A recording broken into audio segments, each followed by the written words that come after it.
Hello everyone, today we will talk about how to fix or how to solve the problem of display on the application of Brave. You will click on settings. In this page we go to apps, default apps, app settings.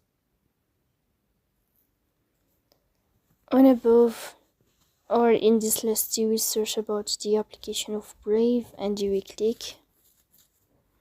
Here you will go to first stop and you will click OK. Here you will enter to the window of storage. Then you will click on clear cache. But pay attention, don't click clear data because that can delete your account. In the end, you can turn on your airplane mode and you can turn off your airplane mode again to fix that problem.